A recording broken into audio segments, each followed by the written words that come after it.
नमस्कार जय जगन्नाथ आम चैनल को आपण मानकु बहुत बहुत स्वागत। सांग माने होली दिन घर को नहीं आसंतु एही गछर चेर। तेबे सांग माने एही गछर चेरटी को आपण चाहिले जे कौनसी दिन रे आनी पारिबे, किंतु किछि भी विशेष दिन रहिछि जेउ दिन गुड़िकरे जदि आपण एही चेर को आणंती तो एही चेरर चमत्कारी शक्ति रे वृद्धि होइथाए एवं एहा आपणଙ୍କୁ अधिक शुभ फल प्रदान करिथाए। तेणु जदि किछि विशेष दिन रे आपण एही चेर को आणुछंती तो आपणଙ୍କୁ एहा अधिक लाभ प्रदान करिबो। तो एही फाल्गुन अमावास्या दिन आपण घर को नहीं आसंतु एही गछर चेर को। आपणक जीवन रे चलीथिबा समस्त दुख कष्ट एवं समस्यार होइजिब अंत। एहा सहित आपणकर समस्त मनस्कामना मध्य पूर्ण होइजिब। आपणक जीवन रे कौनसी भी समस्या चली थाउ, ताहा धनजनित समस्या हेउ किंबा चाकरी की नहीं हेउ किंबा व्यापार वाणिज्य को नहीं हेउ, एही समस्त समस्या को दूर करिदेब।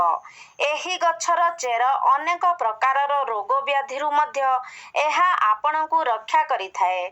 सेथिपाई आपण माने भिडियोटी को स्किप न करी शेष पर्यंत निश्चय देखंतु। तेबे सांग माने भिडियोटी को देखिबा पूर्वरु चैनलटी को सब्सक्राइब करी भिडियो को गोटे लाइक निहाती करी दियंतु एवं कमेंट बॉक्स रे भक्ति और श्रद्धार सहित जय मां लक्ष्मी निश्चय लिखंतु। तेबे सांग माने एही गछटी सहित आपण माने समस्ते भल भाबरे परिचित हेबे एवं एही गछटी को साधारण गछ भाबी एहाकू आपण अणदेखा मध्य करि देइथिबे। एमिति कि जदि आपणकर घर पाखरे एही गछ उठिथिबो तेबे आपण एही गछ को अनाबना गछ भाबी उपाड़ी की फोपाड़ी मध्य देइथिबे।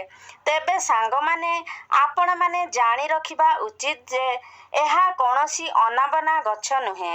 एहा एक एपरी चमत्कारी गछ जेउथिरे भगवान शिव शंकर, भगवान शनिदेव एवं मां लक्ष्मींकर वास होइथाए।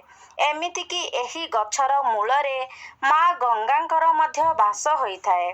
तेबे आपण जदि एही गछर तांत्रिक एवं आयुर्वेदिक गुण विषय जानिबे तेबे आपणक पाई मध्य एही गछटी अत्यंत मूल्यवान होइजिबो एवं एही गछटी को आपण मध्य निजर दिनचर्चा रे व्यवहार करिबाकू लागिबे। जदि आपण निज जीवन रे दुख, दरिद्रता, कष्ट एवं अनेक गुड़िए समस्या पाई चिंतित अछंती तेबे एही गछर व्यवहार करी आपण ए समस्त समस्यारू मुक्ति पाई पारिबे।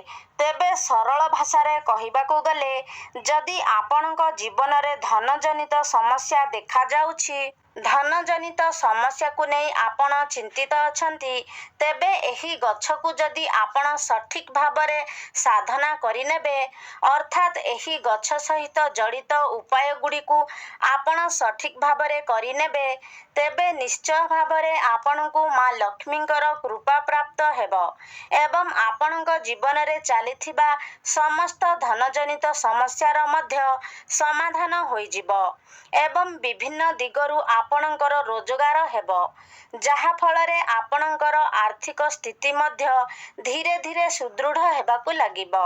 एमिति कि जदि आपण शत्रुंक द्वारा पीड़ित हेउछंती, शत्रु जनित समस्यार सम्मुखीन हेउछंती तेबे सठिक भाबरे एही गछर साधना करिनेबा द्वारा भगवान शनिदेवଙ୍କ कृपारू आपणଙ୍କୁ शत्रु पीड़ारू मध्य मुक्ति मिलिबो। एमिति कि अन्य किछि कारण पाई जदि आपण निज जीवन रे चिंतित थिले, आपणकर भाग्य आपणकर साथ देउ नथिला तेबे आपणଙ୍କୁ सठिक भाबरे एही गछटीर साधना करिबाकू हेबो एवं प्रभु भोला शंकरंकर आशीर्वाद मध्य प्राप्त करिबाकू हेबो एवं आपण जदि प्रभु भोला शंकरंकु प्रसन्न करिनियंती तेबे काल भी आपणकर किछि असुविधा करि पारिबो नाही, कारण भगवान भोला शंकर हेउछंती कालर काल महाकाल। तांकर आशीर्वाद जाहाकू प्राप्त होइथाए कौनसी भी शक्ति दुनियार कौनसी भी शक्ति तार किछि କ୍ଷତି କରିପାରି ନଥାଏ। ତେବେ ସାଙ୍ଗମାନେ, ଏହି ଗଛର କେଉଁ ଭାଗ ଆପଣଙ୍କୁ କେଉଁ ପରିମାଣରେ ବ୍ୟବହାର କରିବାକୁ ହେବ ସେ ବିଷୟରେ ଜାଣିବା ମଧ୍ୟ ଅଧିକ ଗୁରୁତ୍ୱପୂର୍ଣ୍ଣ ଅଟେ। ଏବଂ ଯେଉଁ ବିଷୟରେ ଆଜି ମୁଁ ଏହି ଭିଡ଼ିଓରେ କହିବାକୁ ଯାଉଛି, ତେବେ ସାଙ୍ଗମାନେ, ଏହି ଗଛଟିର ଦୁଇଟି ଗୁଣ ରହିଛି, ଆୟୁର୍ବେଦିକ ଗୁଣ ଏବଂ ତାନ୍ତ୍ରିକ ଗୁଣ। ଆୟୁର୍ବେଦିକ ଗୁଣ ଅର୍ଥାତ୍ ଆପଣ କୌଣସି ରୋଗକୁ ନେଇ ଚିନ୍ତିତ ଅଛନ୍ତି, କୌଣସି ରୋଗ ପିଛା ଆପଣ ଲକ୍ଷ ଲକ୍ଷ ଟଙ୍କା ଖର୍ଚ୍ଚ କରିଛନ୍ତି, ତାପରେ ବି ଆପଣଙ୍କୁ କୌଣସି ଲାଭ ପ୍ରାପ୍ତ ହେଉନାହିଁ, ତେବେ ଆପଣ ଏହି ଗଛଟିର ବ୍ୟବହାର ନିଶ୍ଚୟ ଭାବରେ କରିପାରିବେ। ତାପରେ ଆପଣ ନିଜେ ଦେଖିବେ ଯେ ଆପଣଙ୍କର ବେମାର ନିଶ୍ଚୟ ଭାବରେ ଧୀରେ ଧୀରେ ଭଲ ହେବାକୁ ଲାଗିବ। ଏହି ଗଛଟିର ମହତ୍ତ୍ୱ ଆୟୁର୍ବେଦିକରେ ଅଧିକ ରହିଅଛି। ଏବଂ ଯଦି ଆପଣ ଏ ଗଛଟିର ତାନ୍ତ୍ରିକ ବିଷୟରେ ଜାଣିନେବେ, ତେବେ ଆପଣ ନିଜ ଜୀବନରେ କେବେ ବି କଷ୍ଟ ଦେଖିବାକୁ ପାଇବେ ନାହିଁ। ଧନର ସ୍ରୋତ ଆପଣଙ୍କ ପାଇଁ ବଢ଼ିବାକୁ ଲାଗିବ। ଧୀରେ ଧୀରେ ଆପଣଙ୍କ ଗୃହକୁ ଧନର ଆଗମନ ମଧ୍ୟ ବଢ଼ିବାକୁ ଲାଗିବ। ତେବେ ଏହି ଗଛଟିର ନାଁ ହେଉଛି ଅପମାର୍ଗ ଗଛ। ଏବଂ ଏହି ଗଛଟି ସହିତ ଆପଣମାନେ ନିହାତି ଭାବରେ ପରିଚିତ ଥିବେ, କାରଣ ଆମ ଓଡ଼ିଶାରେ ଏହି ଗଛଟି ବହୁତ ଅଧିକ ପରିମାଣରେ ଦେଖିବାକୁ ମିଳିଥାଏ। ପ୍ରାୟତଃ ସବୁ ଜାଗାରେ ଏହି ଗଛଟି ରହିଥାଏ। ତେବେ ସାଙ୍ଗମାନେ, ଏବେ ଗଛଟିର ନାମ ଏଇଥିପାଇଁ ଅପମାର୍ଗ, କାରଣ ଅପମାର୍ଗର ଅର୍ଥ ହେଉଛି ଓଲଟା ଚାଲିବା ଏବଂ ଏହାର ମଞ୍ଜିଗୁଡ଼ିକ ଗଛରେ ଓଲଟା ଭାବରେ ରହିଥାଏ। ତେବେ ଏହାର ଏହି ମଞ୍ଜିଗୁଡ଼ିକ ଓଲଟା ରହିବା ହିଁ ଏହି ଗଛର ବିଶେଷତ୍ୱ ଅଟେ। ତେବେ ସାଙ୍ଗମାନେ, ଯଦି ଆପଣ ବାସ୍ତୁଶାସ୍ତ୍ରର ବନସ୍ପତି ଅଧ୍ୟୟନର ଅଧ୍ୟାୟ ନମ୍ବର 51କୁ ଯିବେ, ସେଠାରେ ଆପଣ ପରିଷ୍କାର ଭାବରେ ଦେଖିବାକୁ ପାଇବେ ଯେ ସାଧୁ ସନ୍ନ୍ୟାସୀ ମୁନି ଋଷିମାନେ ଏହି ଗଛର ବ୍ୟବହାର କିପରି କରୁଥିଲେ। ପୂର୍ବ କାଳରେ ଏହି ଗଛକୁ ଧର୍ମଶାସ୍ତ୍ରରେ ଏକ ଶୁଭ ଗଛ ବୋଲି ମାନାଯାଉଥିଲା।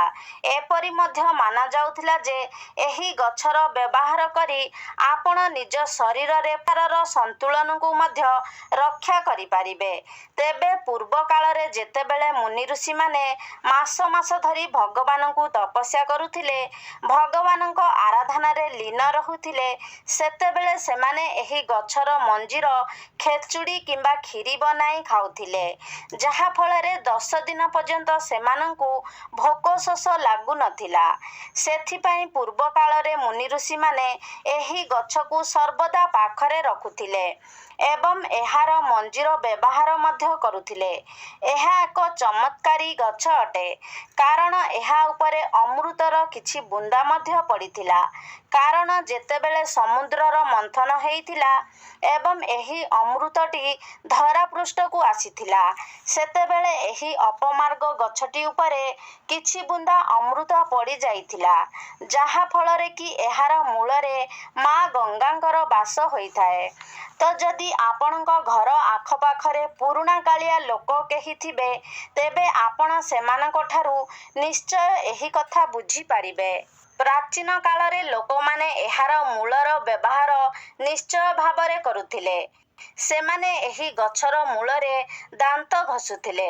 ଯଦି ଆପଣଙ୍କର ଦାନ୍ତରେ ଦରଜ ରହୁଛି, ଦାନ୍ତ ହଳଦିଆ ପଡ଼ିଯାଇଛି କିମ୍ବା ଦାନ୍ତରେ ବ୍ୟାକ୍ଟେରିଆ ଜମି ଯାଇଛନ୍ତି, ତେବେ ଏହି ସବୁ ସମସ୍ୟା ପାଇଁ ଏହି ଗଛଟି ଆପଣଙ୍କ ପାଇଁ ରାମବାଣ ପରି ହୋଇପାରେ।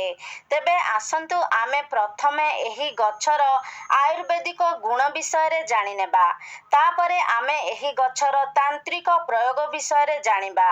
ତେବେ ଏହାର ପ୍ରଥମ ଆୟୁର୍ବେଦିକ ଗୁଣ ହେଉଛି, ଯଦି ଆପଣ ଦାନ୍ତରେ କଷ୍ଟ ଅନୁଭବ କରୁଛନ୍ତି, ଦାନ୍ତ ମୂଳରେ ବ୍ୟାକ୍ଟେରିଆ ଜମିଯାଇଛି, ଅନେକ ଔଷଧ ଖାଇଲା ପରେ ମଧ୍ୟ ଆପଣଙ୍କୁ କୌଣସି ଉପଶମ ମିଳୁନାହିଁ, ତେବେ ମାତ୍ର 15 ଦିନ ପର୍ଯ୍ୟନ୍ତ ଯଦି ଆପଣ ଏହି ଗଛର ମୂଳ କିମ୍ବା ଚେରରେ ଦାନ୍ତ ଘଷନ୍ତି, ତେବେ ଦେଖିବେ ଆପଣଙ୍କର ଦାନ୍ତଜନିତ ସମସ୍ୟା ତୁରନ୍ତ ଠିକ୍ ହୋଇଯିବ।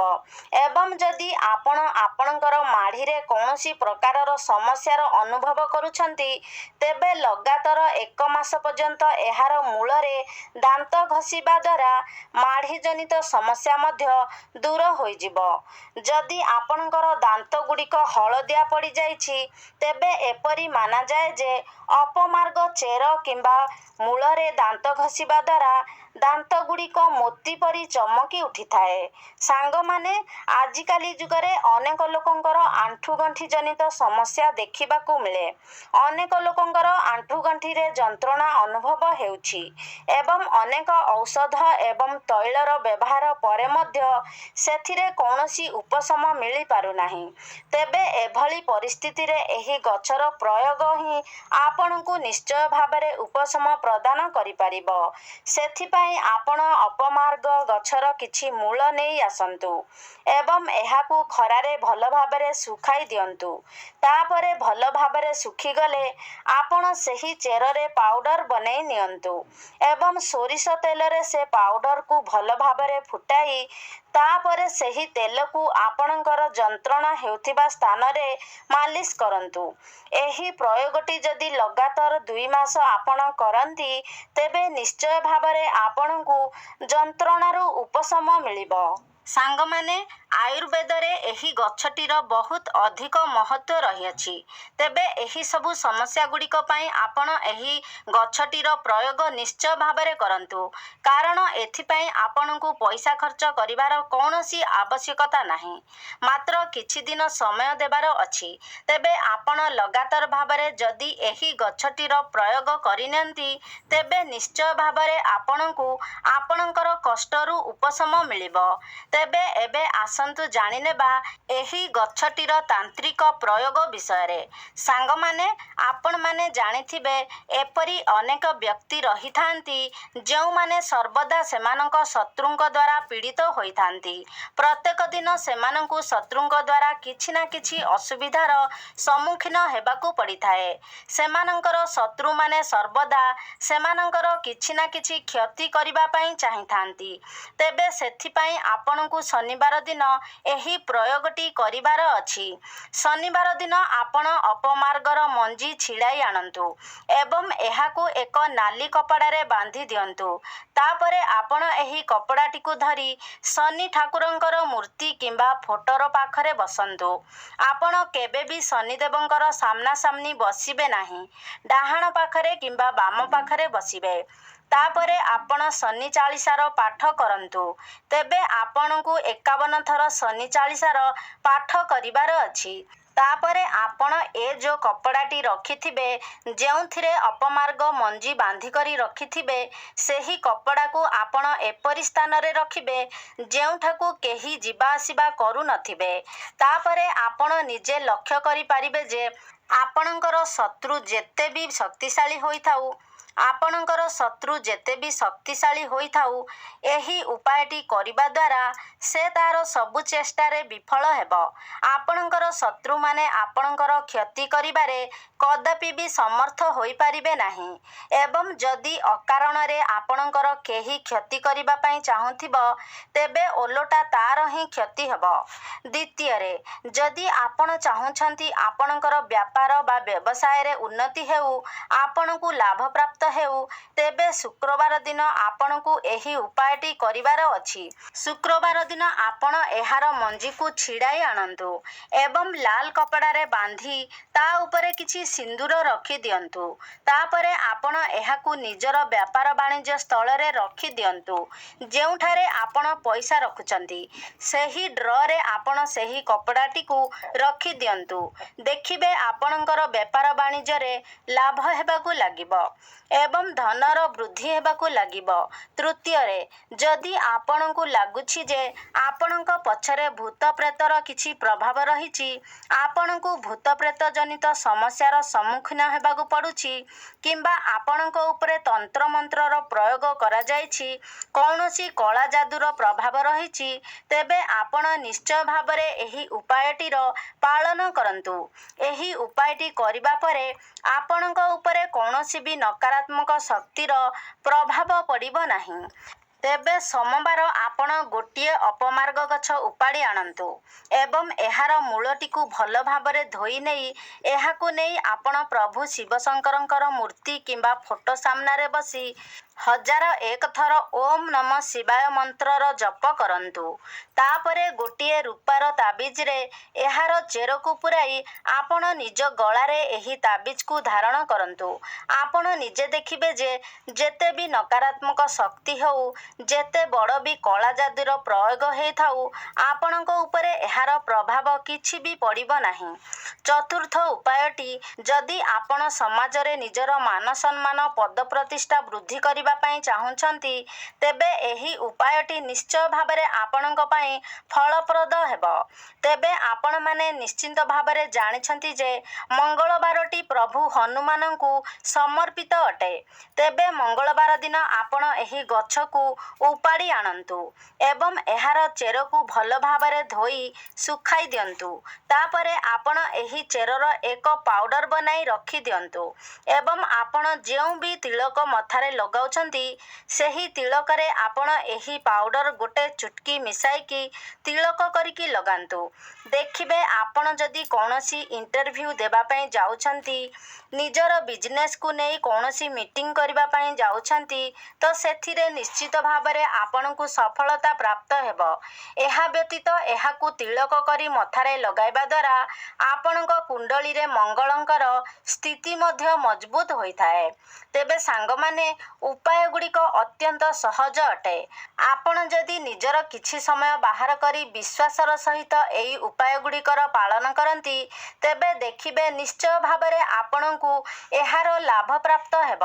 ତେବେ ସାଙ୍ଗମାନେ, ଆଜିର ଏହି ଭିଡ଼ିଓଟି ଏଇଠି ସମାପ୍ତି କରିବା। ଯଦି ଆଜିର ଭିଡ଼ିଓଟି ଆପଣମାନଙ୍କୁ ଭଲ ଲାଗିଛି, ତାହେଲେ ଲାଇକ୍ କରିବେ, ସେୟାର କରିବେ। ଆମ ଚ୍ୟାନେଲକୁ ଯଦି ସବସ୍କ୍ରାଇବ୍ କରିନାହାନ୍ତି, ତାହେଲେ ସବସ୍କ୍ରାଇବ୍ କରିବେ।